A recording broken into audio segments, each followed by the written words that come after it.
വളരെ അതിപരിസമായി നാം വാഴ്ത്തപ്പെടുന്നു. ഈ നല്ല സമയത്ത് ഓർത്ത് ദൈവത്തെ സ്തുതിക്കുകയും വാഴ്ത്തുകയും ചെയ്യുന്നു. വിവിധ സ്ഥലങ്ങളിൽ രാജ്യങ്ങളുമായിരുന്ന ദൈവത്തിന് വചനം കേൾക്കുന്ന എല്ലാ പ്രിയപ്പെട്ടവർക്കും കർത്താവായ യേശുക്രിസ്തുവിന്റെ വലിയ നാമത്തിൽ എന്റെ സ്നേഹവന്ദനം.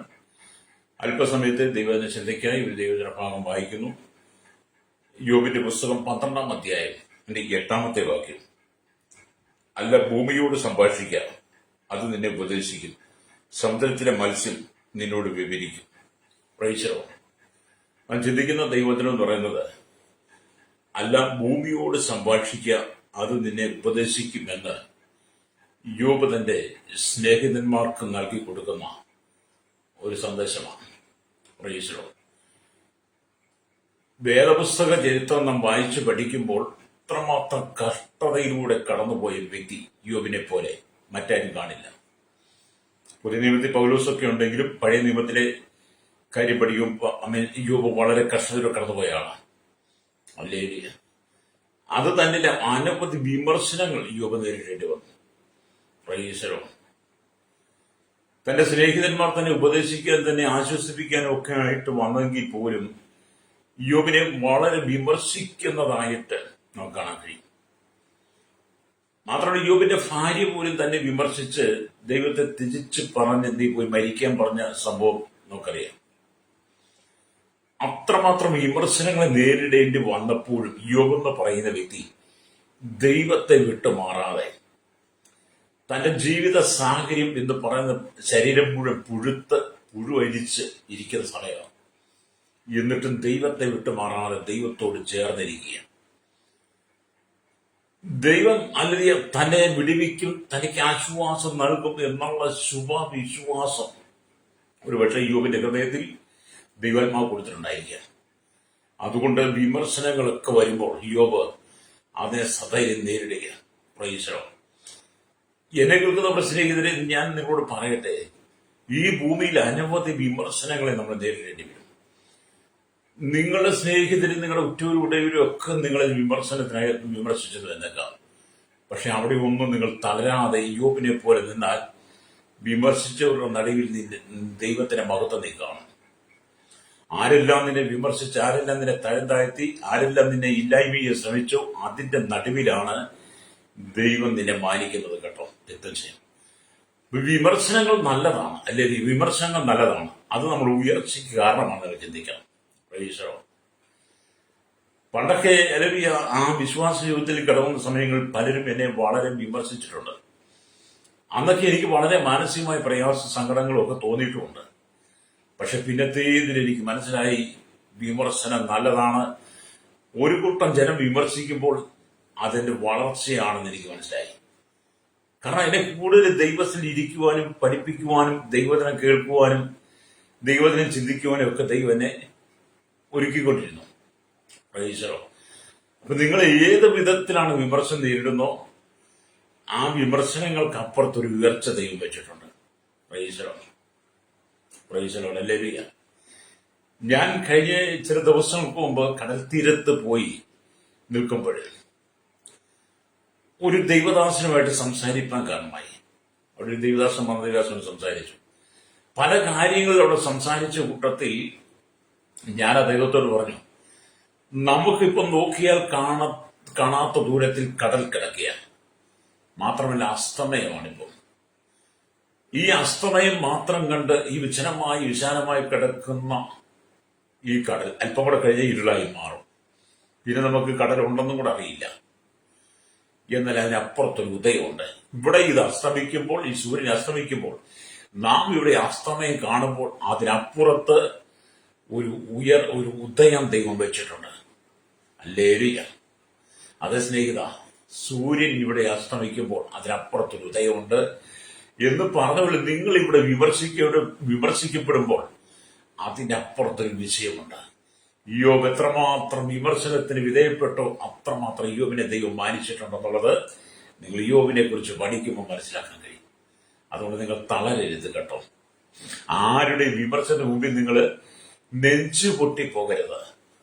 അയ്യോ, എന്നെ വിമർശിച്ചല്ലോ, എന്നെ കളിയാക്കിയല്ലോ, എന്നെ പരിഹസിച്ചല്ലോ എന്നൊന്നും ഓർത്ത് നിങ്ങൾ വിലപിച്ച് നിങ്ങളുടെ മനസ്സുകൊണ്ട് നിങ്ങൾ തകർന്നു പോകാതെ, ഹൃദയം തകർന്നു പോകാതെ നിങ്ങൾ ചിന്തിക്കണം, വിമർശനം എനിക്ക് അനുഗ്രഹമാണ്, അതെന്നെ വഴി നടത്തുന്നതാണ്, എന്നെ ഉയർച്ചയിലേക്ക് കൊണ്ടുവരുന്നതാണ് എന്നൊക്കെ ചിന്തിക്കാൻ കഴിയണം. പ്രീസളും അതുകൊണ്ടാണ് യോബിന്റെ സ്നേഹിതന്മാരൊക്കെ യോബിനെ വിമർശിക്കുമ്പോഴും യോബ് പറയുന്നത്, അല്ല ഭൂമിയോട് സംഭാഷിക്കുക, അത് നിന്നെ ഉപദേശിക്കുമെന്ന്. ലേലിയ എന്ന് പറഞ്ഞാൽ നമുക്ക് 24 സങ്കീർത്തനം വായിക്കുമ്പോൾ അവിടെ കാണുന്നത്, അല്ലേലിയ 24 സങ്കീർത്തനത്തിൽ ഇങ്ങനെ എഴുതിയിരിക്കുന്നു, 1-ാം വാക്യം, ഭൂമിയും അതിന്റെ പൂർണ്ണതയും ഭൂതലവും അതിന്റെ നിവാസികളും യഹോവയ്ക്കുള്ളതാകുന്നുവെന്ന്. അല്ലെങ്കിൽ 24 സങ്കീർത്തനം 1-ാം വാക്യം വായിക്കുക. ലേലിയ സ്തോത്രം എന്ന് പറഞ്ഞാൽ എന്താണ് നമുക്ക് മനസ്സിലാക്കാൻ കഴിയുന്നത്? ലേലിയ സ്തോത്രം. അപ്പം ഭൂമിയുടെയും അതിലെ സകല ചരാചരത്തിന്റെയും ഉടമസ്ഥൻ ദൈവം മാത്രമാണ്. ഭൂതലം അതിന്റെ സൃഷ്ടാവിന്റെ പേര് വഹിക്കുമ്പോൾ അതിന്റെ മഹത്വം എത്ര ഉന്നതമാണെന്ന് നമ്മൾ തിരിച്ചറിയണം. അത് ഈ കാണുന്ന സകലത്തിന്റെ സൃഷ്ടാവ് ദൈവമാണ്. മനുഷ്യൻ പറയുന്നത് എവിടുന്ന് പൊട്ടിയുണ്ടായതാണ്, പൊട്ടി വീണതാണ്, തന്നെ ഉണ്ടായി വന്നതാണെന്നൊക്കെ വാദിക്കുന്ന ഒരു കൂട്ടം അല്ലെങ്കിൽ ആളുകളുണ്ട്. അതൊന്നും നിങ്ങൾ വകവെക്കണ്ട. നിങ്ങൾ വിശുദ്ധ വേദപുസ്തകം വായിച്ചു നോക്കണം. ഇത് തന്നെ ഉണ്ടായി വന്നതൊന്നുമല്ല, എല്ലാം ദൈവത്തിന്റെ വായാൽ ദൈവം കൽപ്പിച്ചപ്പോൾ ഉണ്ടായതാണ്. അതുകൊണ്ടാണ് വേദപുസ്തകം അത്ര സത്യമായിട്ട് എഴുതിക്കുന്നത്, സത്യസന്ധമായിട്ട് എഴുതി. ഭൂമിയും അതിന്റെ പൂർണ്ണതയും ഭൂതലവും അതിന്റെ നിവാസികളും യഹോവയ്ക്കുള്ളതാകുന്നു. അല്ലേലിയ നമ്മുടെ കർത്താവ് അല്ലെങ്കിൽ ജീവജന്തുക്കൾ മൂലമായും പക്ഷികൾ മൂലമായും നമുക്ക് ഉപദേശം തരുന്നു. പ്രൈസലോ മാത്രമല്ല, ഭൂമിയോട് സംഭാഷിക്കുമ്പോൾ ഭൂമിയും നമുക്ക് ഉപദേശം തരുന്നു. അതും ദൈവത്താൽ സൃഷ്ടിക്കപ്പെട്ടിരിക്കുന്നതാണെന്ന് നമുക്ക് മനസ്സിലാക്കാൻ കഴിയും. ഭൂമി നമ്മോട് സംഭാഷിക്കുമെന്ന് ചോദിച്ചാൽ ഭൂമിക്ക് നമ്മോട് സംഭാഷിക്കും. ലേലിയ ഇപ്പൊ ദൈവത്തിന്റെ സൃഷ്ടികളെല്ലാം നമ്മോട് സംഭാഷിക്കും. ഈ ഭൂമി അല്ലെങ്കിൽ സംഭാഷിക്കുമോ എന്ന് ചോദിക്കുമ്പോൾ അതിന് പല വ്യാഖ്യാനങ്ങൾ പലരും പറയാറുണ്ട്. സ്തോത്രം. പലതും നമ്മൾ വായിച്ചാൽ നമുക്ക് പല ചിന്തകൾ നമുക്ക് മനസ്സിലാക്കാൻ കഴിയും. നമ്മുടെ കർഷകരെ സംബന്ധിച്ചിടത്തോളം അല്ലേലിയ കർഷകന്റെ ആഗ്രഹം മുഴുവൻ എന്താണ്? അവൻ വിതയ്ക്കുന്ന അല്ലെങ്കിൽ അവൻ കൃഷി ചെയ്യുന്ന ഫലം വളരെ ഫലവത്തായി തരണമെന്ന് ആണ് അവന്റെ ആഗ്രഹം. അപ്പം മണ്ണിനോട് ഒരു ബന്ധം കർഷകനുണ്ട്, കർഷകനോട് ഒരു ബന്ധം മണ്ണിനുമുണ്ട്. അവർ രണ്ടുപേരും അല്ലെങ്കിൽ മണ്ണും കർഷകനുമായിട്ട് ചേർന്നാണ് നിൽക്കുന്നത്. കർഷകൻ തന്റെ ആരോഗ്യം മുഴുവൻ മണ്ണിനോട് മണ്ണിൽ പണിയെടുക്കുന്നു. മണ്ണ് തന്റെ അല്ലെങ്കിൽ പ്രവൃത്തി മുഴുവൻ കർഷകനും തിരിച്ചു കൊടുക്കും. അല്ലെങ്കിൽ അപ്പൊ രണ്ടുപേരും അങ്ങോട്ടും ഇങ്ങോട്ടും സംഭാഷിക്കുന്നുണ്ട്. പക്ഷെ അത് നമ്മുടെ കാതുകൾ കൊണ്ട് കണ്ണുകൊണ്ട് കാണാൻ കഴിയില്ലെങ്കിലും ദൈവം അങ്ങനെയാണ് അത് വെച്ചിരിക്കുന്നത്. അതുകൊണ്ടാണല്ലോ ഭൂമി നമുക്ക് ഏറ്റവും മനോഹരമായി ഫലം നൽകുന്നത്. ഭൂമി സംഭാഷിക്കുന്നതുകൊണ്ടാണല്ലോ ലോകമെമ്പാടുമുള്ള ഭൂമിക്ക് ദൈവം അടിസ്ഥാനമിട്ടത് കൊണ്ടാണല്ലോ മനുഷ്യന്റെ ആവശ്യങ്ങൾക്ക് ജീവജാലങ്ങൾക്ക് ആവശ്യമായത് സകലതും ഈ ഭൂമി നമുക്ക് തന്നുകൊണ്ടിരിക്കുന്നത്. അല്ലേ? ഭൂമി തരുന്നതുകൊണ്ട് ഭൂമി ദൈവമൊന്നും അല്ല കേട്ടോ. ചിലരൊക്കെ ഭൂമി ദേവിയെ ഭൂമിയെ വെച്ച് ആരാധിക്കുന്നുണ്ട്. പക്ഷെ ഭൂമിയൊന്നും ഒരിക്കലും ദൈവമല്ല, ദൈവത്തിന്റെ സൃഷ്ടിയാണ്. മനുഷ്യന് പാർക്കുവാൻ വേണ്ടിയിട്ട് ദൈവം തന്നിരിക്കുന്ന ഇടമാണ് ഭൂമി എന്ന് പറയുന്നത്. അപ്പൊ യോബ് പറയുക, നീ ഭൂമിയോട് സംഭാഷിക്കുക, അത് നിന്നെ ഉപദേശിക്കും. അല്ലേലിയ. അപ്പൊ ദൈവത്തിന്റെ വചനം അതാണ് പറയുന്നത്. വീണ്ടും നമ്മൾ ദൈവത്തിന്റെ വചനമൊക്കെ വായിക്കും കാണുന്നുണ്ട്. അല്ലേലിയ. എല്ലാം ദൈവത്താൽ സൃഷ്ടിക്കപ്പെട്ടിരിക്കുന്നു. ശാന്തമായി നമ്മളെ ദൈവം ഉണർത്തിക്കൊണ്ടിരിക്കുക. ഉറങ്ങിക്കിടക്കുന്ന എന്നെ നിങ്ങളെ ശാന്തമായി തൊട്ടുണർത്തുവാൻ വേണ്ടി ദൈവം വിവിധ നിലകളിലൂടെ തന്റെ വചനങ്ങൾ നമുക്ക് നൽകിയ അല്ലേ? വിവിധ നിലകളിലൂടെയാണ് ദൈവത്തിന് നൽകുന്നത്. അല്ലേ? അപ്പൊ യോബിനെ സംബന്ധിച്ചിടത്തോളം തന്റെ സ്നേഹിതന്മാർ തന്നെ എത്രമാത്രം നിന്ദിച്ചാൽ അപമാനിച്ചെന്ന് എനിക്ക് പ്രശ്നം. യോബിന്റെ ദൈവമുഖമാണ് നോക്കുന്നത്. എന്നെ കേൾക്കുന്ന മാന്യ സുഹൃത്തെ, നീ ദൈവമുഖം നോക്കിയാൽ മതി. ലോകക്കാരെ നീ നോക്കണ്ട. ലോകമൊന്നും നിനക്ക് ഒരിക്കലും അനുകൂലമായിരിക്കത്തില്ല. നിന്റെ ജീവിതത്തിന്റെ തകർച്ചയും നീ തകർന്നത് കാണുവാൻ, നീ നശിക്കുന്നത് കാണാൻ വേണ്ടിയിട്ടാണ് ലോകം നിൽക്കുന്നത്. നമ്മുടെ കേരളത്തിന്റെ സ്ഥിതി എന്താണ്? ഇപ്പൊ കേരളത്തിന്റെ സ്ഥിതി എന്താ? തകർന്ന് തരിപ്പണമായി കിടക്കുകയല്ലേ. എവിടെയും മദ്യവും മയക്കുമരുന്നും ലഹരി പദാർത്ഥങ്ങളും ചൂതാട്ടങ്ങളും ജടികമായ ജീവിതങ്ങളും അശ്ലീലമായ കാര്യങ്ങളും വിമർശനങ്ങളും വ്യഭിചാരവും വിഗ്രഹാരാധനയും എന്ന് വേണ്ട സകല അസന്മാർഗീയമായ സാഹചര്യങ്ങളിലൂടെ ഈ കേരളം തകർന്നിരിക്കുക. സാത്താന്റെ ആരാധന പേകിക്കൊണ്ട് സാത്താൻ ശക്തികൾ എഴുന്നേറ്റുകൊണ്ടിരിക്കുന്ന ഏത് മനുഷ്യനെയും വഴിതെറ്റിക്കുന്ന ദുരുപദേശകന്മാരും പെരുകിക്കൊണ്ടിരിക്കുന്ന ഈ ഭൂമിയിൽ അല്ലേറിയ ദൈവം നമ്മെ ആക്കി വെച്ചിരിക്കുന്നത് ദൈവത്തിന്റെ മഹത്വം വെളിപ്പെടുത്താൻ വേണ്ടിയിട്ടാണ്. യോബിനെ ദൈവം അവിടെ നിലനിർത്തിയിരിക്കുന്നതിന്റെ കാരണം യോബിലൂടെ ദൈവത്തിന്റെ മഹത്വം വെളിപ്പെടണം. തന്റെ ആടുമാട് കന്നുകാലികൾ ദാസന്മാരുടെ മക്കളെല്ലാം നഷ്ടപ്പെട്ട് ഒന്നുമില്ലാത്തവനായി അല്ലേലൂയ സ്തോത്രം ശൂന്യമായി തന്റെ ജീവിതത്തിന്റെ നടുവിൽ ദൈവത്തിന് തന്റെ മഹത്വം വെളിപ്പെടുത്തണമെങ്കിൽ യോബിനെ അങ്ങനെയുള്ള ശോധനയിലൂടെ ദൈവം കടത്തിവിടേണ്ടതായിരുന്നു. ഒരുപക്ഷെ അതിന് ദൈവഹിതമാണ് നിങ്ങൾ ചിന്തിക്കണം. ഒരുപാട് വാദപ്രതിവാദങ്ങളും പരിഹാസങ്ങളും ചോദ്യങ്ങളും വിമർശനങ്ങളും വന്നപ്പോഴും അവിടെയും യോബിന് ദൈവം സഹനശക്തി കൊടുത്ത് ക്ഷമ കൊടുത്തതിന്റെ കാരണം യോബിലൂടെ ദൈവത്തിന്റെ മഹത്വം വെളിപ്പെടണം. എന്താ സ്നേഹിത, നീ വിമർശിക്കപ്പെടുമ്പോൾ, നീ പരിഹസിക്കപ്പെടുമ്പോൾ നിന്നിലൂടെ ദൈവത്തിന്റെ മഹത്വം വെളിപ്പെടുത്തുകയാണ്. അപ്പൊ നമ്മൾ ജീവിക്കുന്ന ഭൂമി എന്ന് പറഞ്ഞാൽ അരാജകത്വത്തിനകത്ത ഇപ്പൊ ഇരുളാണ്. സാത്താന്റെ ശക്തികൾ എഴുതിയിട്ടിരിക്കുക. കഴിഞ്ഞ ദിവസം ഞാന് ഒരു സഹോദരിയോട് സംസാരിച്ചു. ആ സഹോദരി മിക്കവാറും എന്നെ ഫോണിൽ വിളിച്ച് പ്രാർത്ഥിക്കുക, അവരുടെ സങ്കടങ്ങൾ പറയുകയൊക്കെ ചെയ്യാറുണ്ട്. അങ്ങനെയുള്ള സാഹചര്യത്തിൽ ആ സഹോദരി എന്നെ വിളിച്ചിട്ട് പറഞ്ഞു, എന്റെ സോഷ്യൽ മീഡിയ കാണാൻ പറ്റുന്നില്ല, പത്രം നോക്കാൻ പറ്റുന്നില്ല, പുറത്തേക്ക് ഇറങ്ങാൻ പറ്റുന്നില്ല. അടുക്കളയിൽ നിന്ന് ജോലി ചെയ്യണമെങ്കിൽ പോലും അടുക്കളയുടെ കഥ അടച്ചിട്ടിട്ട് വേണം ചെയ്യുവാൻ.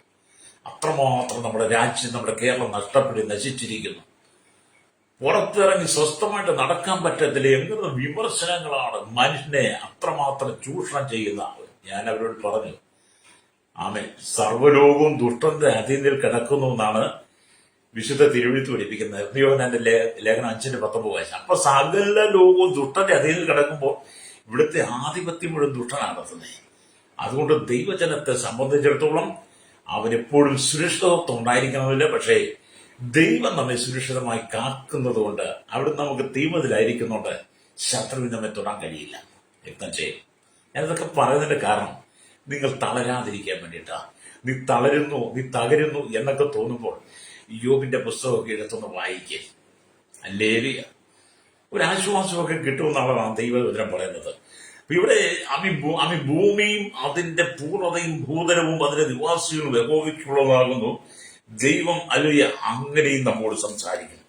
വീണ്ടും ദൈവത്തിന്റെ വചനത്തിലേക്ക് വരുമ്പോൾ 19 സങ്കീർത്തനം വായിക്കുമ്പോൾ കാണാൻ കഴിയുന്നത് 19 സങ്കീർത്തനത്തിന്റെ 1, 2, 3, 4 വാക്യങ്ങളൊക്കെ ആവർത്തിച്ച് വായിക്കണം. പ്രൈസറോ. ഇപ്പം 19 സങ്കീർത്തനം 1-ാം വാക്യം പറഞ്ഞത് 1, 2 വാക്യം പറഞ്ഞത്, ആകാശം ദൈവത്തിന്റെ മഹത്വത്തെ വർണ്ണിക്കുന്ന ആകാശവിധാനവന്റെ കൈവേലെ പ്രസിദ്ധമാക്കുന്നു. പകലിന് വാക്കു പൊഴിക്കുന്നു, രാത്രിക്ക് അറിവ് കൊടുക്കുന്നു. ഭക്ഷണമില്ല, വാക്കുകളിലെ ശബ്ദം കേൾപ്പാനുമില്ല. ഭൂമിയിൽ എല്ലായിടവും അതിന്റെ അളവ് ദൂരം ഭൂതലത്തിന്റെ അറ്റത്തോളം അതിന്റെ വചനങ്ങളിൽ ചെല്ലുന്നു. അവിടെ അവൻ സൂര്യന് ഒരു കൂടാരം അടിച്ചിരിക്കുന്നു. സങ്കീർത്തനക്കാരനായ ദാവീദ് വനാന്തരത്തിൽ തന്റെ അപ്പന്റെ ആടുകളൊക്കെ മേയിച്ചുകൊണ്ട് നടക്കുന്ന സമയമായിരിക്കാം. ഹല്ലേലൂയ. തനിക്ക് സംസാരിക്കുവാനും മിണ്ടുവാനും തന്റെ കാര്യങ്ങൾ പറയുവാനൊന്നും ആരുമില്ല. ഒരുപക്ഷെ ദാവീദിനോട് കൂടെ വേറെ ഇടയന്മാർ കാണും തനിക്ക് കൂട്ടായിട്ട്. പക്ഷെ സ്വന്തം ഭവനത്തിൽ നിന്നും ആരുമില്ല. ഷായിയുടെ മക്കളിൽ ഏറ്റവും ഇളയവനായിരിക്കുന്ന ദാവീദ് വനത്തിലാണ്. തനിക്ക് സംസാരിപ്പാൻ ഉള്ളത് കർത്താവിനോടാണ്. അപ്പം തന്റെ ജീവിതയാത്രയിൽ ദൈവം കൊടുത്ത ചില അരുളപ്പാടുകളാണ്, ചില ദൂതുകളാണ്, പ്രവചനമാണ് 19 സങ്കീർത്തനത്തിനകത്ത് നമുക്ക് നൽകി തരുന്നത്. അല്ലേ? ആകാശം ദൈവത്തിന്റെ മഹത്വത്തെ വർണ്ണിക്കുന്നു, ആകാശവിധാനവന്റെ കൈവേലെ പ്രശ്നമാക്കുന്നു, പകലിന് വാക്കു പൊഴിക്കുന്നു, രാത്രിക്ക് അറിവ് കൊടുക്കുന്നു. അല്ലേ? എന്ന് പറഞ്ഞ് നമുക്കവിടെ മനസ്സിലാക്കാൻ കഴിയുന്നത് ദൈവത്തിന്റെ സൃഷ്ടി വൈചിത്ര്യത്തിന്റെ വലിപ്പവും മഹത്വവും മനസ്സിലാക്കണമെങ്കിൽ ആകാശത്തിലേക്ക് നോക്കിയാൽ മതി എന്നാണ് 1-ാം വാക്യം പറയുന്നത്. അപ്പം ദൈവത്തിന്റെ സൃഷ്ടിയുടെ മനോഹാരിത കാണണമെങ്കിൽ നമ്മൾ ആകാശത്തിലേക്ക് നോക്കണം. കാരണം നോക്കി, ഈ ലോകം എന്ന് പറയുന്ന 800 കോടി ജനം വസിക്കുന്ന 7 ഭൂഖണ്ഡങ്ങൾ, അല്ലേരിയ 7 ഭൂഖണ്ഡങ്ങളുടെ മുകളിൽ സ്ഥിതി ചെയ്യുന്ന ആകാശം അവിടെ അതുപോലെ സ്ഥിതി ചെയ്യണമെങ്കിൽ ദൈവത്തിന്റെ ജ്ഞാനം എത്ര വലുതാ. ലേലിയ ഇത്രമാത്രം ജ്ഞാനമുള്ള ജ്ഞാനാർത്ഥമായിരിക്കുന്ന ജ്ഞാനത്തിന്റെ ഉറവിടമായിരിക്കും കർത്താവിനെ അല്ലേ നമ്മൾ ആരാധിക്കുന്നത്. അല്ലേലിയ സകല ഭൂമിയുടെ മുകളിലായിട്ട് ദൈവം ആകാശത്തെ വിരിച്ചിരിക്കുകയാണ്. അല്ലേലിയ സ്തോത്രം. ആകാശങ്ങൾ എന്നാണ് മൂലഭാഷയിൽ പറയുന്നത്. എന്ന് പറഞ്ഞാൽ അനന്തം ഈ ആയുസ്സിൽ എണ്ണമറ്റ തട്ടുകളുണ്ടെന്നുള്ള ആധുനിക ശാസ്ത്രീയ സത്യമാണ് ഇവിടെ വ്യക്തമാക്കുന്നത്. മനുഷ്യന്റെ ഭാഷ കൂടാതെ ദിനമാത്രങ്ങൾ മുഴുവനും ദൈവത്തിന്റെ മഹാത്ഭുതങ്ങൾക്ക് നിശബ്ദമായി സാക്ഷ്യം വഹിക്കുന്നു. വീരനെ പോലെ ഒരു ഓട്ടക്കാരനായി സൂര്യനെയും നമുക്ക് വെളിപ്പെടുത്തി തരിക. അപ്പൊ ഈ ഭൂമിയിലുള്ള സകലതും ദൈവത്തിന്റെ സാക്ഷ്യം വഹിക്കുന്നതാണ്. ദൈവത്തിന്റെ സാക്ഷ്യമേ എല്ലാവർക്കും പറയാനുള്ളൂ. എന്നെ കേൾക്കുന്ന മാതാപിതാവേ, നീ ദൈവത്തെ അറിയണം. നീ ദൈവത്തെ അറിയുമ്പോഴാണ് അല്ലെങ്കിൽ നിനക്ക് ദൈവം ആരെന്നറിയാൻ കഴിയുള്ളൂ. അല്ലേറിയ ദൈവം ആരെന്നറിഞ്ഞ് നീ കർത്താവിന് വേണ്ടി നിന്റെ ഹൃദയം വിട്ടുകൊടുത്ത് വിമർശനങ്ങളെ അതിജീവിച്ച് നിനക്ക് ജീവിതത്തിൽ ലക്ഷ്യത്തിലേക്ക് നീ കുതിക്കണം. രക്തജയം നിന്റെ ജീവിതത്തിന്റെ ലക്ഷ്യത്തിലേക്ക് കുതിക്കണം. നീ യോബിനോട് ചോദിച്ചു നോക്ക് ശ്രോതാവ്, എന്നെ കേൾക്കുന്ന സഹോദര സഹോദരി, യോബ് എങ്ങനെ ഇതിനൊക്കെ കഴിയുന്നു? ഇത്രമാത്രം വിമർശനങ്ങൾ നിനക്ക് നേരെ വരുന്നില്ലേ? ഇത്രമാത്രം ആക്ഷേപങ്ങൾ വരുന്നില്ലേ? നിനക്കുണ്ടായതെല്ലാം നഷ്ടപ്പെട്ടു പോയില്ലേ? നിന്റെ ഭാര്യ പോലും നിന്നെ തള്ളിപ്പറഞ്ഞില്ലേ? പിന്നെന്താണ് യോബ് നീ ഇങ്ങനെ ഇരിക്കാൻ കാരണം? യോബ് പറയും, ഞാൻ അധിവസിക്കുന്ന ഭൂമിയിൽ എനിക്ക് മുകളിൽ ആകാശമേഘങ്ങളിൽ ഞാൻ എന്റെ കണ്ണുകൊണ്ട് കാണുന്നതെല്ലാം സൃഷ്ടിച്ച ദൈവമാണ്. അല്ലേലിയ വെളിച്ചമുണ്ടാകട്ടെ എന്ന് കൽപ്പിച്ചപ്പോൾ വെളിച്ചമുണ്ടാവന്റെ ഒരു വാക്കിന് വെളിച്ചമുണ്ടായെങ്കിൽ യഹോവയായി ദൈവത്തിന്റെ ഒരു വാക്കുമതി എന്റെ രോഗം മാറാൻ. ഒരു പക്ഷേ യോബ് തന്നെ നിന്ദിച്ചുകൊണ്ട് പറഞ്ഞതാണ്. നിങ്ങൾ ചോദിച്ചാൽ യോബ് അങ്ങനെ പറയും. യോബ് പറയും, എന്റെ സ്നേഹിത, അവന്റെ ഒരു വാക്കുമതി എന്റെ സ്ഥിതിക്ക് മാറ്റം വരാൻ. എന്നെ കേൾക്കുന്ന മാതാപിതാവേ, ദൈവത്തിന്റെ ഒരു വാക്കുമതി നിന്റെ സ്ഥിതിക്ക് മാറ്റം വരാൻ കേട്ടോ. അല്ലെങ്കിൽ നീ രോഗക്കിടക്കയിലാണോ? രോഗം നിന്നെ കാർന്ന് തിന്നുകൊണ്ടിരിക്കുകയാണോ? ആമിൻ ലോകം വിധി എഴുതി നിനക്കിനി രക്ഷയില്ല എന്ന് ഡോക്ടർമാർ പറഞ്ഞു, ഹോസ്പിറ്റലൊക്കെ പറഞ്ഞു, നിന്നെ ഇനി പ്രയോജനം ഇത് കൊണ്ടുപോകോ. മരുന്നുകളൊന്നും നിനക്ക് ഭരിക്കാതെ വന്നു. എല്ലാ വിധത്തിലും നീ തകർന്ന അനുഭവത്തിലാണോ? യോബിനെ പോലെ നീ വിശ്വസിക്കർത്താവി അവിടുന്ന് ഒരു വാക്ക് കൽപ്പിച്ചാൽ അല്ലേ? അതെ, ദൈവത്തിന്റെ ഒരു വാക്ക് മതി. ശരാധിപന് പറയുന്നത്, നീ എന്റെ പുരയ്ക്കകത്ത് വരുവാൻ ഞാൻ യോഗ്യനല്ല, പക്ഷെ നീ ഒരു വാക്ക് കൽപ്പിച്ചാൽ എന്റെ ഭാര്യയ്ക്ക് എന്റെ സൗഖ്യം വരുമെന്ന് പറഞ്ഞ മനുഷ്യൻ നോക്കറിയാം. അതെ, ദൈവത്തിന്റെ ഒരു വാക്ക് മതി നീ അനുഗ്രഹിക്കപ്പെടാൻ. അവനൊരു വാക്ക് കൽപ്പിച്ചാൽ നിന്റെ കുടുംബത്തിന്റെ ഇരുൾ മാറി, ശാപങ്ങൾ മാറി, വിമർശനങ്ങൾ മാറി. യോബിന് മുമ്പുണ്ടായിരുന്നേക്കാൾ സമൃദ്ധിയായിട്ട് ദൈവം നിറച്ചനുഗ്രഹിച്ചതുപോലെ നിന്റെ സ്ഥിതിക്ക് ദൈവം മാറ്റം തരും. അല്ലേ? ഹോശിയുടെ പുസ്തകമൊക്കെ വായിക്കുമ്പോൾ കാണുന്നുണ്ട്, യഹൂദേ, ഞാൻ എന്റെ ജനത്തിന്റെ സ്ഥിതി മാറ്റുമ്പോൾ നിനക്കും ഒരു കൊയ്ത്ത് വെച്ചിരിക്കുന്നു. രക്തം ചെയ്യും. എന്നെ കേൾക്കുന്ന മാതാപിതാവേ, നിന്റെ താഴ്ചയെ മാറ്റി, നിന്റെ തകർച്ചയെ മാറ്റി ഒരു കൊയ്ത്തിന്റെ അനുഭവം ദൈവം നിനക്ക് തരാൻ പോവുകയാണ്. അല്ലെങ്കിൽ നിന്റെ തകർച്ചയിൽ സന്തോഷിച്ചവർ, നിന്റെ വീഴ്ചയിൽ സന്തോഷിച്ചവർ കാണുക ദൈവം നിന്നെ ഉയർത്താൻ പോവുകയാണ്. രക്തം ചെയ്യും. വിശ്വസിക്കുന്നെങ്കിൽ കരമടിച്ച് ദൈവത്തെ സ്തുതിച്ചാട്ട് നിന്റെ ഭവനത്തിന്റെ അവസ്ഥ മാറാൻ പോവുകയാണ്. നിന്റെ ജീവിതത്തിന്റെ അവസ്ഥ മാറാൻ പോവുകയാണ്. ജോലിയുടെ അവസ്ഥ മാറാൻ പോവുകയാണ്. തലമുറയുടെ അവസ്ഥ മാറാൻ പോവുകയാണ്. കുടുംബത്തിന്റെ ശാപങ്ങളിലൂടെ മാറാൻ പോവുകയാണ്. ദൈവം നിന്നെ ശക്തിയോടെ ഉയർത്താൻ പോവുകയാണ്. അവന്റെ ബലമുള്ള കരത്തിൽ താണിരുന്ന് കൊടുക്കാൻ നീ തയ്യാറായാൽ രക്തം ചെയ്യും. പ്രൈസലോ, അത് ദൈവം ഒരു ഉയർച്ച നിനക്ക് തരും. രക്തം ചെയ്യും. നിങ്ങൾ കർത്താവായ യേശുക്രിസ്തുവിൽ വിശ്വസിക്കണം. ഹല്ലേലൂയ. കർത്താവായ യേശുക്രിസ്തുവിൽ വിശ്വസിക്കുക എന്നാൽ നീ നിന്റെ കുടുംബവും രക്ഷ പ്രാപിക്കുമെന്ന് അപ്പോസ്തലപ്രവൃത്തിക്ക് വായിക്കുമ്പോൾ കാണുന്നുണ്ടെന്നേ. അത് നിന്നെ വെറുതെ അല്ല ഈ ഭൂമിയിലേക്ക് ദൈവം അയച്ചത്. നിനക്ക് വരുന്ന കഷ്ടതകളും പ്രയാസങ്ങളും ഉപദ്രവങ്ങളും പീഡനങ്ങളും എതിരുകളും സ്തോത്രം പരിഹാസങ്ങളെല്ലാം എന്റെ കർത്താവ് കാണുന്നുണ്ട്. നീ എത്രമാത്രം പരിഹസിക്കപ്പെടുന്നു അതിന്റെ നിലവിലാണ് ദൈവം നിന്നെ ഉയർത്തുന്നത്. നിന്നോട് ചേർന്നിരിക്കുക, സ്നേഹിപ്പാൻ, നിന്നോട് സംസാരിപ്പാൻ, നിന്റെ വിഷയങ്ങൾ പങ്കുവെക്കുവാൻ ആരുമില്ലെങ്കിലും ഹല്ലേലൂയ യേശു നിന്റെ കൂടെയുണ്ട്. രക്തം ചെയ്യും. കണ്ണുനീര് തുടച്ച് മുഖം കഴുകി നല്ല പ്രസന്നതയോടെ നീ ദൈവസ്ഥനിൽ ഇരുന്ന് പ്രാർത്ഥിക്കുക. എന്റെ എരിയ കർത്താവ് നിന്റെ നടുവിൽ ഇറങ്ങി വരും. രക്തം ചെയ്യും. അത് അഗ്നിയുടെ നടുവിൽ നാലാമനായി ഇറങ്ങി വന്നൊരു ദൈവമുണ്ട്. ഇരിയുന്ന തീച്ചൂളിൽ നാലാമനായി ഇറങ്ങി വന്നൊരു ദൈവമുണ്ട്. അവൻ നിന്റെ അരികിലേക്ക് ഇറങ്ങി വരും. അതേ ശദ്രക മേശക്ക് തീക്ക് നിന്നെ ദഹിപ്പിക്കുകയോ തീക്ക് നിന്നെ കരിച്ചു കളയോ കഴിയില്ല. കാരണം നിന്നെ നിർമ്മിച്ചവൻ, നിന്നെ ഉണ്ടാക്കി സൃഷ്ടിച്ചവൻ ഞാനാ. ബാബേലിലേക്ക് നീ കടന്നു വന്നു, ബാബേലിലേക്ക് നീ പ്രവാസത്തിൽ വന്നത് ഞാൻ അറിഞ്ഞ. ബാബേലും എന്റെ മഹത്വം വെളിപ്പെടുത്താൻ വേണ്ടി ഞാൻ യഹോവയായ ദൈവമാണെന്ന് നെബൂഖദ്നേസർ രാജാവിന് വെളിപ്പെടാൻ വേണ്ടി ദൂരാസമഭൂമിയിൽ നിർത്തിയിരിക്കുന്ന വിഗ്രഹമല്ല ദൈവം, നെബൂഖദ്നേസറിന്റെ ദൈവം ഈ കാണുന്ന മുഴു ലോകത്തെ സൃഷ്ടിച്ച ഞാനാണ്, യഹോവയായ ദൈവമാണ് ദൈവമെന്ന് ബാബിലോണിലുള്ള നെബൂഖദ്നേസർ രാജാവിനെ ഇവിടുത്തെ സാമ്രാജ്യത്തിന് വെളിപ്പെടുത്തി കൊടുക്കുവാൻ നീ തീയിലൂടെ, ശദ്രക മേശക്ക് നീ തീയിലൂടെ കടന്നു പോകേണ്ടി വരും. ഹല്ലേലൂയ. അതെ, എരിയുന്ന തീച്ചൂളയിലിട്ടെങ്കിലും അവർ പറഞ്ഞൊരു കാര്യമുണ്ട്, ഞങ്ങൾ സേവിക്കുന്ന ദൈവം ഞങ്ങളെ വിടുവിച്ചാലും ഇല്ലെങ്കിലും ഞങ്ങൾ ദൂരാസമൂഹി നിൽക്കുന്ന വിഗ്രഹത്തെ, സ്വർണ്ണബിംബത്തെ ആരാധിക്കത്തില്ല. അപ്പൊ അവരുടെ ഉറച്ച വിശ്വാസം എന്ത് ചെയ്യാം? അവൻ എരിയുന്ന തീച്ചൂളയിലേക്ക് നാലാമനായി ഒരു ഇറങ്ങി വന്നു. യഹോവയായ ദൈവം അവൻ അവർക്കൊരു കേടും കൂടാതെ തീയിൽ നിന്ന് പുറത്തെടുത്ത ഒരു ദൈവം ജീവിക്കുന്നുണ്ട്. ഹല്ലേലൂയ.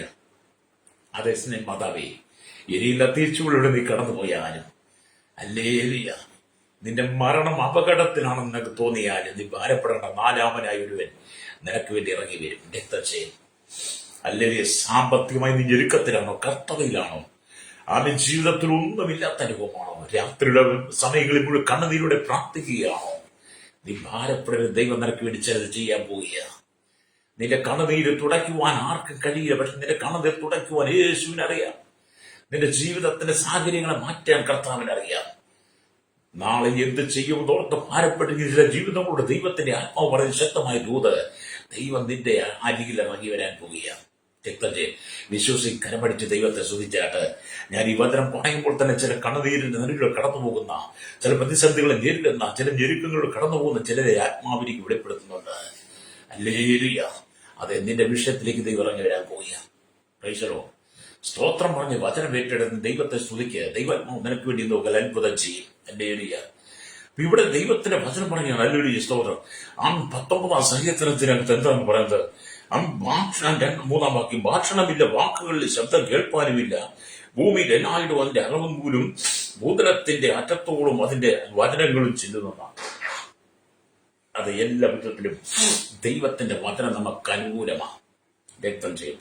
ഇവിടെ ദൈവത്തിന്റെ വചനം പറയുന്നത്, ഹല്ലേലൂയ, സ്തോത്രം, മനുഷ്യന്റെ ഭാഷ കൂടാതെ ദിനരാത്രങ്ങൾ മുഴുവനും ദൈവത്തിന്റെ മഹത്വങ്ങൾക്ക് അത്ഭുതങ്ങളും നിശബ്ദമായി സാക്ഷ്യം വഹിക്കുന്ന വീരനെ പോലെ ഓട്ടക്കളത്തിൽ, അല്ലെ വീരനെ പോലെ ഒരു ഓട്ടക്കാരനായി സൂര്യനും അല്ലെ ദൈവത്തിന്റെ സാക്ഷ്യം വഹിക്കുക. അപ്പോ പകലിന് വാക്ക് പൊഴിക്കുന്നെന്ന് പറഞ്ഞാൽ, അല്ലെ, ഒരു പകൽ ഇവിടെ തീരുമ്പോൾ അടുത്ത പകൽ ഭൂമിയുടെ മറുവശത്ത് ആരംഭിക്കുക. അതുപോലെ രാത്രിയും അത് തങ്ങളുടെ 12 മണിക്കൂറിലെ കഥ അടുത്ത പകലിനോട് അല്ലെങ്കിൽ രാത്രിയോട് പറയുന്നതുമായി ഇവിടെ ഒരു ഭാവനയിൽ നമ്മളെ വെളിപ്പെടുത്തുക. ഈ മാറ്റങ്ങളിലൂടെ പറയുന്ന സന്ദേശമോ അണ്ടഘടാകങ്ങളുടെ ഓട്ടത്തിന്റെ ഭീകര ശബ്ദമോ ഒന്നും നാം കേൾക്കുന്നില്ല. എന്നാൽ ഏതൊരു ബുദ്ധിജീവിക്കും ഇവിടെ ദൈവമഹത്വ വർണ്ണന മനസ്സിലാക്കാൻ കഴിയും. ഹല്ലേലൂയ. ഇത് നമുക്കെല്ലാം ഒന്ന് മനസ്സിലാക്കാൻ കഴിയില്ലെങ്കിലും, അല്ലെങ്കിൽ ഈ കാണുന്ന ലോകത്തിൽ ഞാനും നിങ്ങൾ നിൽക്കുമ്പോൾ ദൈവം നമ്മെ നടത്തുന്ന വിധങ്ങളോർത്ത് നമ്മൾ ദൈവത്തിന് നന്ദി പറയണം. രക്തം ചെയ്യും. ഹല്ലേലൂയ. ജീവിതത്തിൽ നന്ദി പറഞ്ഞ് ദൈവത്തെ സ്തുതിക്കുന്നതാണ് ഏറ്റവും വലിയ അനുഗ്രഹം എന്ന് പറയുന്നത്. ഹല്ലേലൂയ. ദൈവം ചെയ്ത ഉപകാരങ്ങൾ ഓർത്ത് നീ ദൈവത്തിന് നന്ദി പറയുമ്പോൾ, ദൈവത്തെ സ്തുതിക്കുമ്പോൾ, ദൈവിക അനുഗ്രഹങ്ങളെല്ലാം ദൈവം തന്നെ പകരം തുടങ്ങി. എങ്ങനെ? ആകാശത്തിന്റെ കിളിവാതിലുകൾ തുറന്ന് സ്ഥലം പോരാതെ വരുവോളം സ്വർഗത്തിലെ സകല ആത്മീയ അനുഗ്രഹത്താലും കർത്താവ് നിന്നെ നിറയ്ക്കാൻ പോവുകയാണ്. രക്തം ചെയ്യും. വിശ്വസിച്ചുകൊണ്ട് ദൈവത്തിന് നെൽപ്പിച്ചു കൊടുത്താട്ട് കർത്താവ് നിന്നെ സ്നേഹിക്കുന്നു, കർത്താവ് നിന്നെ കരുതുന്നു, നിന്റെ കണ്ണുനീര് തുടയ്ക്കുന്ന യേശു. ഹല്ലേലൂയ. കലങ്ങി മറിഞ്ഞ ഹൃദയവുമായി ഞെരുങ്ങുന്ന അനുഭവത്തിലൂടെ, നൊമ്പരപ്പെടുന്ന അനുഭവത്തിലൂടെ ഭാരപ്പെടുന്ന ചില ജീവിതങ്ങൾക്ക് ദൈവം ചില പുതുവഴികളെ തുറക്കാൻ പോവുകയാണ്. ഹല്ലേലൂയ.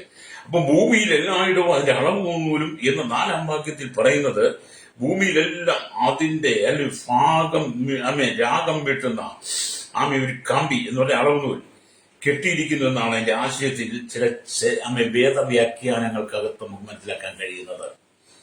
അപ്പൊ എങ്ങനെയൊക്കെ നിങ്ങൾ ചിന്തിച്ചാലും യേശുക്രിസ്തു പറഞ്ഞു, പടിഞ്ഞാറ് നിന്ന് മേഘം പൊങ്ങുന്നത് കാണുമ്പോൾ പെരുമഴ വരുന്നുവെന്ന് നിങ്ങൾ ഉടനെ പറയുന്നു.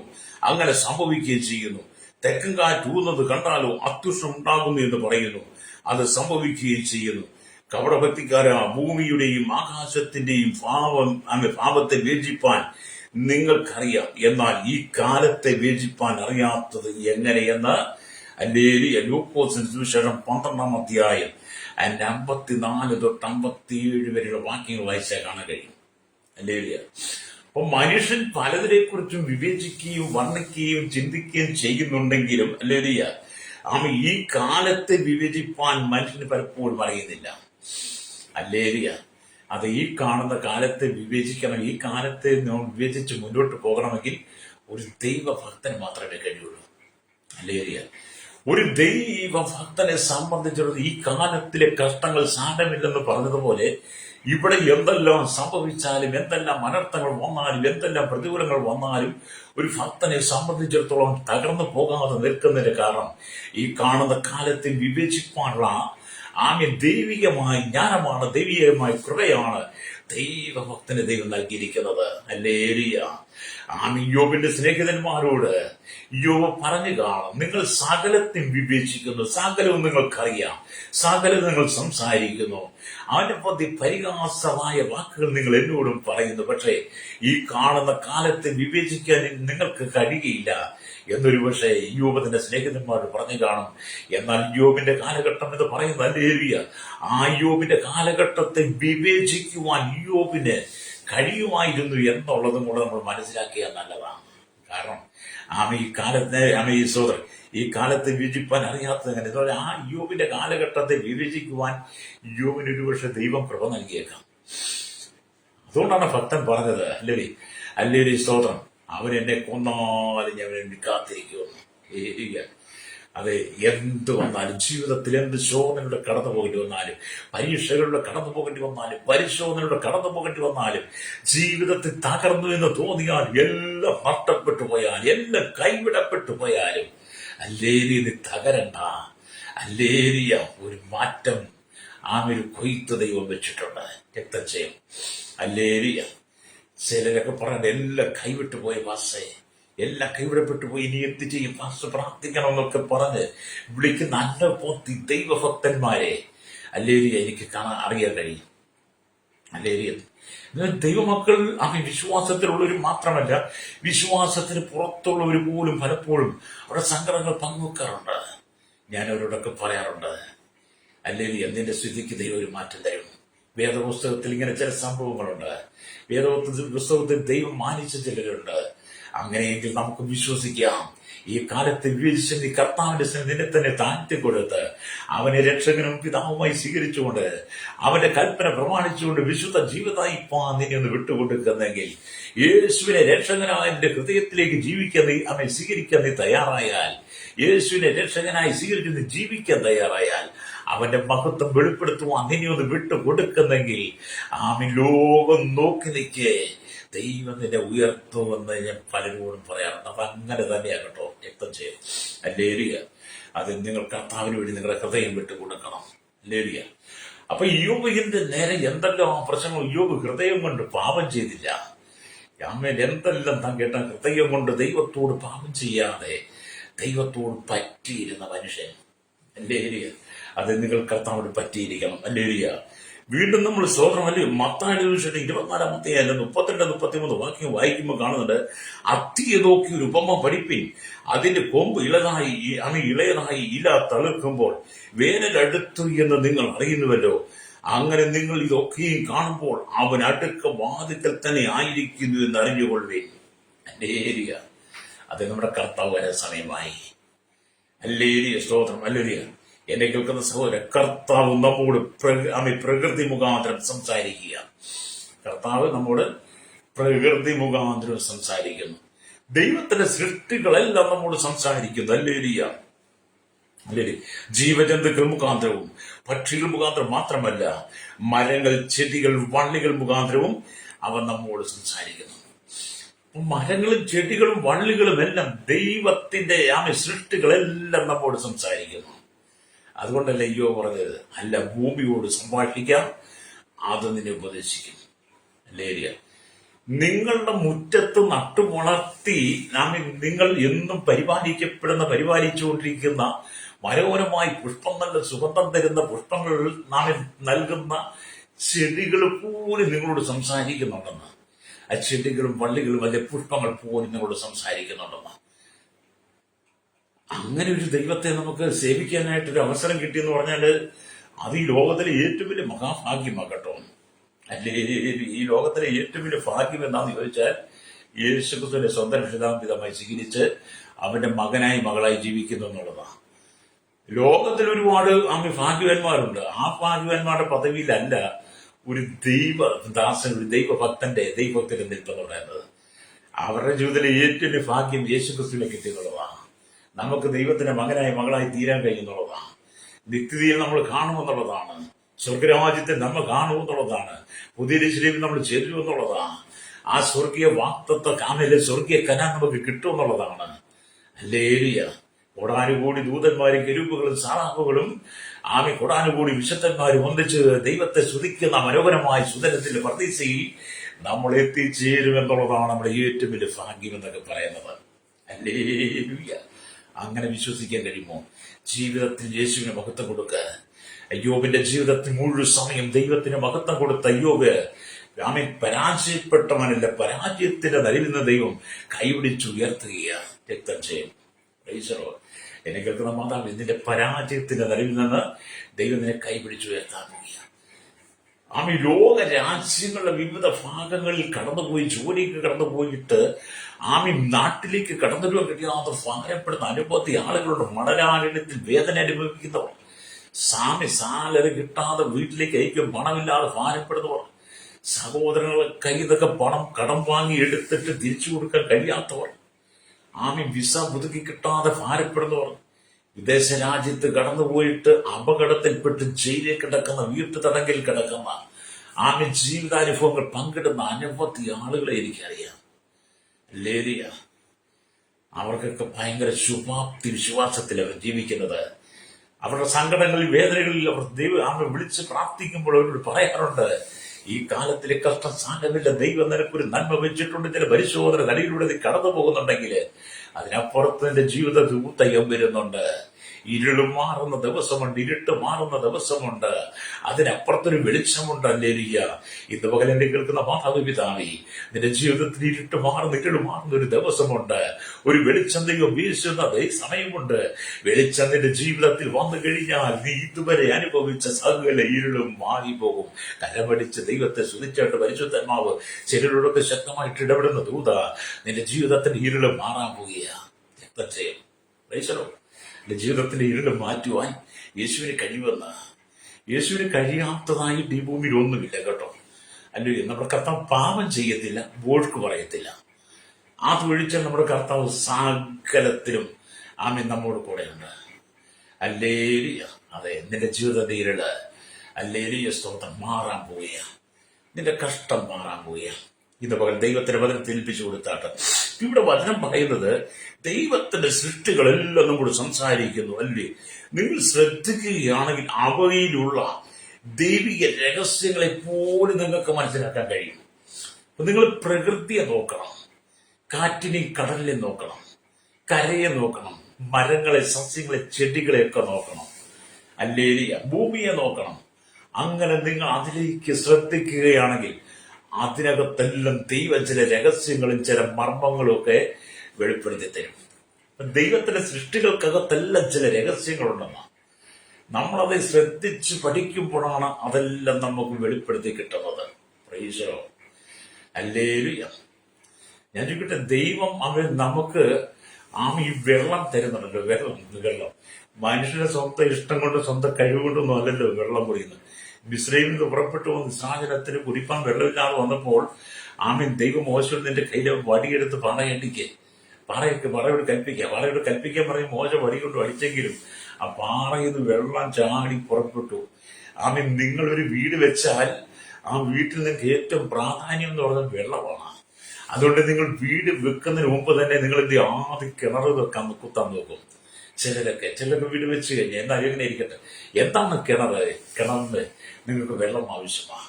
അപ്പൊ നിങ്ങൾക്ക് ആവശ്യമായതുള്ളതെല്ലാം ഭൂമിയിൽ വെച്ചിട്ടാണ് ദൈവം നിങ്ങളെ സൃഷ്ടിച്ചത്.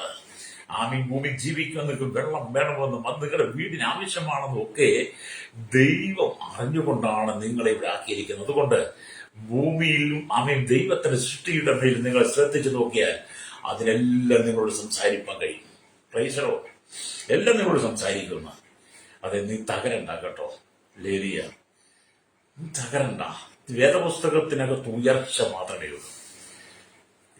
വേദപുസ്തകം ആരെല്ലാം കഷ്ടം സഹിച്ചിട്ടുണ്ടോ അവരെല്ലാം ദൈവത്തെ മാനിക്കപ്പെട്ടിട്ടുണ്ട്. രക്തം ചെയ്യും ലേലിയ യുവതന് ഒരുപാട് കഷ്ടതയിലൂടെ കടന്നുപോയ വ്യക്തിയാണ്. പക്ഷേ ദൈവം മാനിച്ചു എന്നുള്ളതാണ്. രക്തം ചെയ്യും. ശാപം എവിടെയോ അവിടെ കഴുക്കൾ വന്നുകൂടും. ആകാശത്തിൽ കൂട്ടമായി കഴുകൻ പറക്കുകയാണെങ്കിൽ അവിടെ ഒരു മൃഗത്തിന്റെ ശവശരീരം കിടക്കുന്നു എന്ന് മനസ്സിലാക്കാൻ കഴിയും. എന്റെ ഏരിയ അങ്ങനെയാണ്.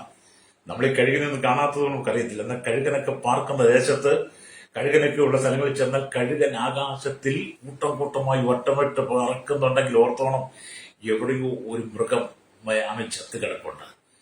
അല്ലേലിയ, ഞാൻ പുസ്തകത്തിൽ വായിച്ചതാണ് എന്ന് പറഞ്ഞതുപോലെ. അല്ലേലിയ, അതുപോലെ തന്നെ കർത്താവിന്റെ വരവെങ്കിൽ മധ്യാകാശത്ത് കർത്താവായ യേശുക്രിസ്തു തന്റെ ദൂതന്മാരുമായി വരുമ്പോൾ, അല്ലേലിയ സ്തോത്രം, അല്ലേലിയ ഭൂമിയുടെ 4 ഭാഗത്തു നിന്നും വിശുദ്ധന്മാർ ഒത്തുചേരും, വിശുദ്ധന്മാർ വന്നുകൂടും. ഇപ്പോഴുള്ള കാലം ദൈവജനങ്ങളെ കർത്താവിന്റെ വരവിലേക്കായി തയ്യാറാക്കിയെടുക്കുക. അതെ, ഹല്ലേലൂയ. കർത്താവ് 1000 ദൂതന്മാരുമായി. വേദപുസ്തകം കർത്താവ് തൻ ഗംഭീര നാദത്തോടും പ്രധാന ദൂതന്റെ ശബ്ദത്തോടും ദൈവത്തിന്റെ കാഹളത്തോടും കൂടെ മധ്യാകാശത്തിൽ ഇറങ്ങി വരുമ്പോൾ ഭൂമിയുടെ 4 ഭാഗത്തും മരിച്ചു മണ്ണിലുറങ്ങുന്ന വിശുദ്ധന്മാരെല്ലാം ഉയർത്തെഴുന്നേക്കും. പിന്നെ ജീവനോടെ ഇരിക്കുന്ന ഓരോരുത്തരും അവനോടുകൂടെ എടുക്കപ്പെടും. ജീവനോടുകൂടി ഇരിക്കുന്ന എല്ലാവരും എടുക്കപ്പെടത്തില്ല കേട്ടോ. കർത്താവ് യേശുക്രിസ്തുവിനെ സ്വന്തം രക്ഷിതാവും പിതാവുമായി സ്വീകരിച്ച് ദൈവകൽപ്പന വിശുദ്ധ ജീവിതം നയിക്കുന്നവർ നമ്മ രൂപാന്തരം പ്രാപിക്കും. ഹല്ലേലൂയ. അപ്പൊ കർത്താവ് നമ്മെ ഇപ്പൊ ഒരുക്കിക്കൊണ്ടിരിക്കുക, നമ്മെ പണിതുകൊണ്ടിരിക്കുക. നമ്മുടെ കുറവുകൾ തീർത്ത്, നമ്മുടെ കുറവുകൾ നികത്തി കർത്താവിന്റെ വരവിന്റെ സമയം ഏറ്റെടുത്തിരിക്കുന്ന കാഹളത്തിരിക്കുന്ന സമയമായി നമ്മെ ചേർക്കുവാൻ നമ്മുടെ കർത്താവ് മധ്യാകാശത്ത് വരുമ്പോൾ നാം അവരുടെ കൂടെ എടുക്കപ്പെടും. പക്ഷേ അതിനു മുമ്പ് ചില കഷ്ടതയിലൂടെ കടന്നു പോകുമ്പോൾ അതോർത്ത് നീ നിരാശപ്പെടേണ്ട. അതിനപ്പുറത്തൊരു ദൈവം ഒരു നന്മ വെച്ചിട്ടുണ്ട്. ഹല്ലേലൂയ. അപ്പൊ കർത്താവ് നമ്മളെ ഒരുക്കിക്കൊണ്ടിരിക്കുകയാണ്. ഹല്ലേലൂയ. നമ്മെ ഒരുക്കുന്ന കാലഘട്ടമാണിത്. കർത്താവിന്റെ വരവിന്റെ അടയാളങ്ങൾ പ്രകൃതിയിലും കാണപ്പെട്ടു തുടങ്ങി, ഭൂമിയിലും കാണപ്പെട്ടു തുടങ്ങി. ഹല്ലേലൂയ. കർത്താവ് നമ്മെ ഒരുക്കിക്കൊണ്ടിരിക്കുക. കർത്താവിന്റെ വരവിന്റെ അടയാളങ്ങൾ പ്രകൃതിയിൽ കാണാൻ തുടങ്ങി, ഭൂമിയിൽ കാണാൻ തുടങ്ങി. നോക്കിയാട്ട് എത്രയെത്ര പ്രശ്നങ്ങൾ കഴിഞ്ഞ ചില വർഷങ്ങളായിട്ട് ഭൂമി എത്രമാത്രം അല്ലുയ്യ പ്രശ്നങ്ങളാണ് ഉൾപ്പെടുത്തിയത്. സ്തോത്രമല്ലി പ്രകൃതി എത്രമാത്രം ദുരന്തത്തിലൂടെ കടന്നുപോയി, ഭൂമിയിൽ എത്രമാത്രം ദുരന്തങ്ങൾ കടന്നു വന്നു. ഇതെല്ലാം കാണുമ്പോൾ നമ്മുടെ യേശു വരാൻ സമയമായി. ഭൂകമ്പങ്ങളും സുനാമികളും കാറ്റും കൊടുങ്കാറ്റും പേമാരിയും ഒക്കെ വരുമ്പോൾ, ഭൂമി കുലുക്കങ്ങൾ, ഉൾപ്പൊട്ടലുകൾ, നാശം, മലയിടിച്ചിലൊക്കെ കടന്നു വരുമ്പോൾ, പെരുവെള്ളം കവിഞ്ഞു വരുമ്പോൾ ഓർത്തോണം കർത്താവ് നമ്മെ ഒരുക്കുക. അത് ഇന്ന് പകൽ എന്നെ കേൾക്കുന്ന മാതാപിതാവേ, നിന്റെ പ്രശ്നങ്ങൾ എത്ര വലുതുമാകട്ടെ, നിന്റെ പ്രശ്നങ്ങൾ എത്ര വലുതുമാകട്ടെ, അതിന്റെ നടുവിൽ നീ ഭാരപ്പെടണ്ട. ഈശ്വര സമയമായി കർത്താവ് നിന്നെ പണിതുകൊണ്ടിരിക്കുക, ഒരുക്കിക്കൊണ്ടിരിക്കുകയാണ്. നീ അവന്റെ വരവിന് വേണ്ടി കാത്തിരിക്കണം. രക്തം ചെയ്യും യേശുവിന്റെ വരവിന് വേണ്ടി കാത്തിരിക്കണമെന്ന്. ഹല്ലേലൂയ. അപ്പൊ നമ്മെ കർത്താവ് എന്ത് ചെയ്യുന്നു? ഹല്ലേലൂയ. അവൻ ഒരുക്കിക്കൊണ്ടിരിക്കുക. ഒക്കെ ഇവിടെ ദൈവത്തിന്റെ വചനം വായിക്കുന്നുണ്ട്. അമ്മ അടയാളങ്ങൾ പ്രകൃതിയിലും കാണപ്പെടുന്നു, ഭൂമിയിലും കാണപ്പെടുന്നു. അവയെല്ലാം കർത്താവിന്റെ വരവിലേക്ക് നമ്മെ ഒരുക്കുന്നതിനായി നിങ്ങളുടെ ഹൃദയങ്ങളെ ആമ ഒരുക്കിയെടുക്കുക. നിങ്ങളുടെ ഹൃദയങ്ങളെ ഒരുക്കിയെടുക്കുക എന്ന് പറഞ്ഞാൽ, ശീതകാലം കഴിഞ്ഞ് മഴയും മാറിപ്പോയല്ലോ, പുഷ്പങ്ങൾ ഭൂമിയിൽ കാണായി വരുന്നു. ആമി വള്ളിത്തല മുറിക്കും കാലം വന്നിരിക്കുന്നു. കുറുപ്രാവിന്റെ ശബ്ദവും നമ്മുടെ നാട്ടിൽ കേൾക്കുന്നു. അത്തിക്കായ്കൾ പഴുക്കുന്നു, മുന്തിരിവള്ളികൾ ആമി പൂത്ത് സുഗന്ധം വീശുന്നു. എന്റെ പ്രിയെ എഴുന്നേൽക്ക, എന്റെ സുന്ദരി വരിക എന്ന് കർത്താവ് വിളിക്കുന്നുവെന്ന് ഉത്തമഗീതത്തിൽ കാണാൻ കഴിയും. ഹല്ലേലൂയ. ഉത്തമഗീതം ഹല്ലേലൂയ 2-ാം അധ്യായം 11, 12, 13 വാക്യങ്ങളാണ് ഞാൻ വായിച്ചത്. ഹല്ലേലൂയ. ഒരിക്കൽ കൂടെ ഞാൻ ആ വാക്യം വായിച്ച ഉത്തമഗീതം 2-ാം അധ്യായം 11, 12, 13 വാക്യങ്ങൾ. ശീതകാലം കഴിഞ്ഞ് മഴയും മാറിപ്പോയല്ലോ, പുഷ്പങ്ങൾ ഭൂമിയിൽ കാണായി വരുന്നു. വള്ളിത്തലകൾ മുറിക്കും കാലം വന്നിരിക്കുന്നു. പുറപ്രാവിന്റെ ശബ്ദവും നമ്മുടെ നാട്ടിൽ കേൾക്കുന്നു. അത്തിക്കായ്കൾ പഴുക്കുന്നതും മുന്തിരിവള്ളി പൂക്കുന്ന ആമെ പൂത്തു സുഗന്ധം വീശുന്നു. എന്റെ പ്രിയെ എഴുന്നേൽക്ക, എന്റെ സുന്ദരി വരിക. ഇത് പ്രിയതമന്റെ ആഗമനം ശൗര്യൻകാരി വർണ്ണിക്കുന്നതാണ്. ഈ വാക്യങ്ങൾ കാത്തായി തന്റെ പ്രിയന്റെ സ്വപ്നം കണ്ടുകൊണ്ട് കിടക്കുന്ന കാര്യമാണ്. ഉറക്കത്തിലാണെങ്കിലും പ്രിയന്റെ ശബ്ദം കാന്ത തിരിച്ചറിയുന്നു. മനുഷ്യൻ മയക്കത്തിലാണെങ്കിലും അർദ്ധരാത്രി മണവാളൻ വരുന്നു എന്നുള്ള ആർപ്പൂടി കേൾക്കുന്നത് ദൈവജന ക്രിസ്തുവിനെ എതിരേൽക്കാൻ തയ്യാറാകുന്ന കാര്യമാണ് ഇവിടെ സൂചിപ്പിക്കുന്നത്. അതെ, കാന്തന്റെ ശബ്ദം കേൾക്കുവാൻ പ്രിയ കാതോർത്തിരിക്കുന്നത് പോലെ, ചുരങ്കാരി കാത്തിരിക്കുന്നത് പോലെ നമ്മുടെ പ്രാണപ്രിയനായിരിക്കുന്ന കർത്താവിന്റെ കാഹളം കേൾക്കുവാൻ വേണ്ടി കാതോർത്തിരിക്കണം. യോബിനോട് ചോദിച്ചാൽ മതി, യോബ് പറയും, എന്ത് കഷ്ടം വന്നാലും, എന്ത് പ്രതിസന്ധി വന്നാലും, എന്തെല്ലാം വിമർശനം വന്നാലും ഞാൻ എന്റെ കർത്താവിനായി കാത്തിരിക്കുന്നു. എന്റെ ഏരിയ അതേ പുതിയ നിയമസഭയോട് പറയട്ടെ, നീ കർത്താവിന്റെ വരവിനായി കാത്തിരിക്കണം. ഹല്ലേലൂയ. എന്ന് പറഞ്ഞ് ഞങ്ങൾക്ക് വേണ്ടി പ്രാർത്ഥിക്കാൻ പോകുക. ജീവിതത്തിൽ നിരാശപ്പെട്ട് കണ്ണുനീരിന്റെ നടിയിലൂടെ, വേദനയുടെ നടിയിലൂടെയാണോ കടന്നു പോകുന്നത്? നീ ഭാരപ്പെടണ്ട. യോബിനെ മാനിച്ച ദൈവം കൊണ്ട് യോബ് പറയുക, അല്ല ഭൂമിയോട് സംഭാഷിക്കുക, അത് നിന്നെ ഉപദേശിക്കും. ദൈവത്തിന്റെ പ്രകൃതി മുഴുവനോട് സംസാരിക്കുക. ഇതുപോലെ കഷ്ടതകളിൽ കടന്നു പോകുന്ന സ്നേഹിത, ദൈവം ചില അത്ഭുതങ്ങൾ ചെയ്യുവാൻ തക്കരുത്. എന്നോടൊപ്പം ചേർന്ന് പ്രാർത്ഥിച്ചാട്ട്, പരിശുദ്ധ ഞങ്ങളുടെ നല്ല ദൈവമേ, സ്വർഗ്ഗീയ പിതാവേ, അനുഗ്രഹിക്കപ്പെട്ട നല്ല സമയത്തിനായി ശൈശവത്തിൽ ബാല്യം കൗമാരി യൗവനത്തിൽ വാർത്തയുടെ അനുഭവത്തിൽ അച്ഛന യാചകൾ ഓർഫനേജ് തലമുറയിലായിരിക്കുന്ന 7 ഭൂഖണ്ഡങ്ങളിലായി തെക്കേ അമേരിക്ക, വടക്കേ America, Europe, Asia, Africa, west Antarctic രാജ്യങ്ങൾക്ക് 800 കോടിയധികം ജന തലമുറകൾ എണ്ണത്തിൽപ്പെടാത്തവർ, കർത്താവിന്റെ 143 കോടിയിലധികം ജനങ്ങൾ തലമുറകൾ എണ്ണത്തിൽപ്പെടാത്തവർക്കായി കേരളത്തെ 3.25 കോടി ജനത്തിനെ പ്രാർത്ഥിക്കുന്നു. Village panchayat, municipality, operation taluk, block, ജില്ലാ മേധാവികൾ, സംസ്ഥാനങ്ങൾ, രാജ്യങ്ങൾ, രാഷ്ട്രപതി, രാജകുമാർ, രാജ്യകുമാർ, പ്രധാനമന്ത്രി, പ്രസിഡന്റ്, ഗവർണർ, പട്ടാള മേധാവി, ഗോത്രങ്ങളുടെ ദ്വീപുകളെ, ആദിവാസി ട്രൈബൽ മേഖല, സംഘടന ജനത്തെയും കർത്താവ് കരസേന, വ്യോമസേന, സൈനിക ദൗത്യങ്ങൾ കാക്കുന്ന അടക്കമുള്ള എല്ലാ സൈന്യത്തെയും, രഹസ്യാന്വേഷണ വിഭാഗങ്ങളെ, ക്രമസമാധാന വാഹനകരെ, നിയമനിർമ്മാണ രംഗത്ത് പോലീസിന്റെ ജുഡീഷ്യൽ സെക്ഷനുകളെ, സഹകരണ പുതുമ, രാജ്യ സാമ്പത്തിക എല്ലാ ഭംഗി മേഖലയിലും, എല്ലാ കേന്ദ്ര രാജരാഷ്ട്ര എല്ലാ അധികാര ഭരണങ്ങളെയും, മതസാമൂഹിക സാംസ്കാരിക മാധ്യമങ്ങളിൽ സയൻസ് എഞ്ചിനീയർമാർ, എല്ലാ ഫറോവിഷ പാർട്ടികളും ഞങ്ങൾ ദൈവരങ്ങളിൽ എത്തിക്കുകയാണ്. കരയിലും കടലും ആകാശമാർഗം വാഹന യാത്ര നിർമ്മൽ സെയിൽസ് ചെയ്യുന്നവർ, കടലോര വാസത്തിന്റെ മത്സരത്തിനെ കടന്നു വരിക്കുന്നവർ, ആമി കൺസ്ട്രക്ഷൻ കാര്യം ബോട്ടോർ യൂണിയനകത്തോടെ എല്ലാ കാഴ്ച ഡ്രൈവേഴ്സിനെയും, വലിയ ക്ഷീരമേഖലയും കാർഷിക മേഖലയിലും എല്ലാ ഖനികളിലും കമ്പനി ഫാക്ടറി ജോലി ചെയ്യുന്നവർ, വലിയ വ്യാപാര വ്യവസായികളും എല്ലാ വഴിയുടെ കച്ചവടക്കാരി കർത്താവിയുടെ കരങ്ങളിൽ ഏൽപ്പിക്കൽ, പാടത്തും പറമ്പിലും കൂടുതലും പണിയെടുക്കുന്ന, മണ്ണിനോടും കല്ലിനോടും തടിയോടും പോരാടുന്ന സകല ജനത്തിങ്ങളുടെ കരങ്ങളിൽ കഷ്ടതയുടെ പ്രയാസം നദിയിലൂടെ, പാപത്തിന് ശാപത്തിലൂടെ, വിവിധ രോഗബന്ധങ്ങളിലൂടെ കടന്നു പോകുന്ന, മരണത്തിലായിരിക്കുന്ന, വിദേശത്ത് കഷ്ടത്തിലിരിക്കുന്ന, ഉപരപ്പെടുന്ന, ആമെ സാമ്പത്തിക ഞെരുക്കമിൽ കടമാത്തിൽ ഭാരപ്പെടുന്ന, വിവിധ മാരകമായ രോഗങ്ങൾക്ക് അധീനരായി കിടക്കുന്ന അനേക ആളുകളെ ഞങ്ങൾ ഈ സമയത്ത് ഓർക്കുന്നപ്പ ഒരു വലിയ വിടുതൽ കൊടുക്കണമേ. ജനം തകരാതെ കർത്താവ് യേശുക്രിസ്തു വിശ്വസിച്ച് ആത്മരക്ഷ ഭയപ്പാൻ ജനത്തെ കണ്ണുകൾ തുറക്കേണ്ടനായി പ്രാർത്ഥിക്കുന്നു. ഹല്ലേലൂയ. കർത്താവേ, ആമെ ജനത്തിൽ വിട്ടു കൊടുക്കണം. ഭവനമില്ലാതെ, ആമെ കർത്താവ് ഭവനം നഷ്ടപ്പെട്ട് ജോലിയില്ലാതെ, ആമെ ഭാരപ്പെടുന്ന, മദ്യത്തെ മയക്കിൽ ലഹരിക്ക് അടിപ്പെട്ട് തകർന്ന ജീവിതങ്ങൾ, കുടുംബങ്ങൾ, ആമെ അതോടൊപ്പം കുടുംബങ്ങൾ കെട്ടിക്കിടക്ക് കോടിക്കണക്കിന് ലക്ഷക്കണക്കിന് കേസുകൾ, ഭാരപ്പെടുന്ന അനവധി ജീവിതങ്ങൾ ഇതുപോലെ മടങ്ങി വരട്ടെ. തീവ്രവാദികൾ, ഭീകരവാദ വർഗീയവാദികളും, ദൈവമില്ലാത്ത മൂടന്മാരും, വലിയ സുവിശേഷ വിരോധികളും, പിന്മാറ്റക്കാർ, അല്ലുരിയ കർത്താവ് ദൈവത്തെ, ദൈവസഭയെ, ദൈവമക്കളെ ആക്രമിക്കുന്ന എല്ലാ വളരെ ഭീകരമായ വാദികളെ ദൈവം സംരക്ഷിപ്പാൻ മടങ്ങി വന്ന് മാനസാന്തര കർത്താവ് യേശുക്കളും ആത്മരക്ഷ പ്രാപിപ്പാൻ ഈ ചരിത്ര കഥകളെ ഒരുക്കണമേ പ്രാർത്ഥിക്കുന്നു. ജീവിതത്തെ കഷ്ടങ്ങൾ പ്രയാസം കടന്നിരുമ്പോൾ പ്രകൃതി എല്ലാ വിധത്തിലും ദൈവമായി ജനത്തെ ഉപദേശിക്കുമ്പോൾ അവയെ തിരിച്ചറിഞ്ഞ് മനസ്സുപുതുക്കി ഈ കാലത്തെ വിവേചിച്ചുകൊണ്ട് കർത്താവിന്റെ വരവിനായി ഒരുങ്ങുവാൻ ഒരു ജനത്തെ ഒരുക്കണമേ. സത്യം ദൈവത്തിന്റെ ദാസദാസന്മാർ ഉടമ തലമുറകൾ ദേശത്ത് വിദേശമായിരിക്കും എല്ലാവരും ഇവിടെ ഓർക്കുന്നു.